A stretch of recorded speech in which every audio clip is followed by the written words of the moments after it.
কি কাণ্ড! অনেকদিন আগেই বিয়ে হয়ে গিয়েছে দেবের, এমনকি 3 বছরের এক সন্তানও রয়েছে। দেবের ব্যক্তিগত তথ্য ফাঁস হতেই তোলপাড়। কিন্তু কার সাথে বিয়ে হয়েছে দেবের? দেবের স্ত্রী কে? এতদিন কেন প্রকাশ্যে আসেনি?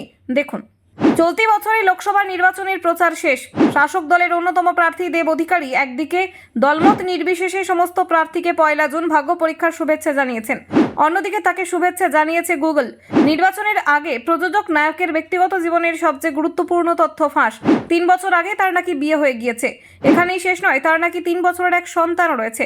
খবর প্রকাশ্যে আসতেই হাই হাই করে উঠেছেন তার অগুন্তি অনুরাগিনী। খবর জেনে নড়ে চড়ে বসেছে টলিউডও। কি বলছেন স্বয়ং দেব? খবরে তিনিও হতভম্ব। এত বছর ধরে সম্পর্কে রয়েছেন, অথচ দেব রুক্মিণী কেন বিয়ে করেন না তা নিয়ে আলোচনার শেষ নেই। ইন্ডাস্ট্রির বাতাসে ভেসে বেড়ায় তাদের নাকি আইনি বিয়ে হয়ে গিয়েছে আগেই। তবে ব্যক্তিগত হলফনামায় দেব আজও অবিবাহিত। কিন্তু এ কি, নেট দুনিয়া তো সেই কথা বলছে না? যে কোনো সার্চ ইঞ্জিনে দেবের স্ত্রীকে সার্চ করলেই দেখা যাচ্ছে একটাই খবর, দেব বিবাহিত। তার স্ত্রী রুক্মিণী মৈত্র।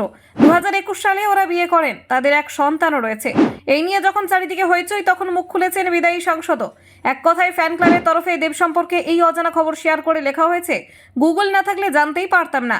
সেই পোস্টেই কমেন্ট করেছেন দেব নিজেই। তিনি লিখেছেন, আমিও। বহুদিন ধরে রুক্মিণী মৈত্রের সঙ্গে সম্পর্কে রয়েছেন দেব, যদিও এখনো পর্যন্ত অফিসিয়ালি তাদের কোনো বিয়ের আপডেট নেই। নিজের অভিনয়ের কেরিয়ার ও রাজনৈতিক জীবন নিয়ে আপাতত বেজায় ব্যস্ত অভিনেতা। ইনস্টাগ্রামে নির্বাচনের প্রচার শেষ হওয়ার পর একটি পোস্ট করেছেন অভিনেতা। তিনি লিখেছেন, প্রতিটি দল ও তার কর্মীদের অনেক শুভেচ্ছা। গত 3 মাস ধরে প্রত্যেকটা দলের কর্মীরা চেষ্টা করেছেন নিজেদের প্রার্থীকে জেতানোর জন্য। সবার পরিশ্রমকে সাধুবাদ জানাই। আশা করি যেই জিতুক আমাদের দেশ যেন এগিয়ে যায়। জয় হিন্দ। ব্যুরো রিপোর্ট, কেবি টেলিফিল্ম।